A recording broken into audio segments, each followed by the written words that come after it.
मैंने कहा जाते जाते आपको नारान की अगली वर्ल्ड की भी अपडेट्स देते चलें। इस टाइम मैं मौजूद हूँ one of the most beautiful waterfall of the valley, जो कि है सोनी आबशार। और इस टाइम आप देख रहे हैं माशाल्लाह आबशार सारी बिल्कुल फ्रीज़ हो चुकी है।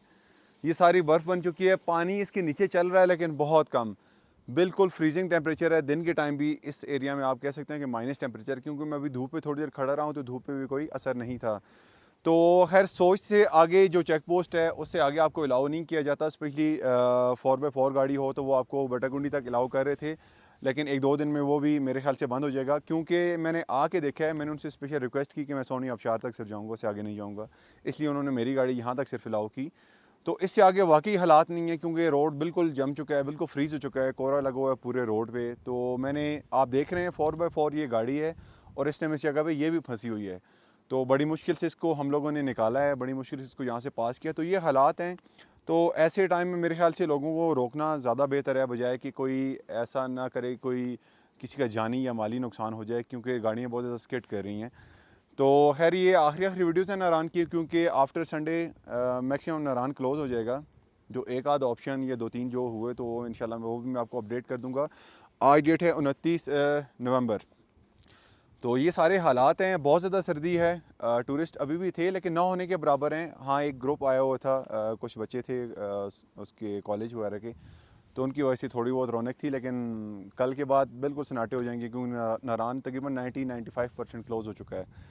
तो इंशाल्लाह अब ज़िंदगी रही तो अगले साल ही आप लोगों से मुलाकात होगी, अगले साल ही आपको प्रॉपर अपडेट्स देंगे और आपको दावतनामे देंगे कि आप लोग आएँ और आके इस वैली को एंजॉय करें। लेकिन फ़िलहाल ये इस वैली के आखिरी मनाज़र हैं, जाते हुए दिल तो खफा होता है। क्योंकि एक टाइम होता है यहाँ पे रश लगी होती है, रौनकें लगी होती हैं, वो आप ही लोगों की वजह से होती हैं। लेकिन जब इंसान यहाँ पे ना हो तो यकीन माने ये वैली बिल्कुल खाने को आती है बंदे को। यहाँ पे इतनी है वो सन्नाटा, इतनी उदासी और अजीब सा एक समा होता है। तो एनीवेज़ ये मेरे अल्लाह के काम है।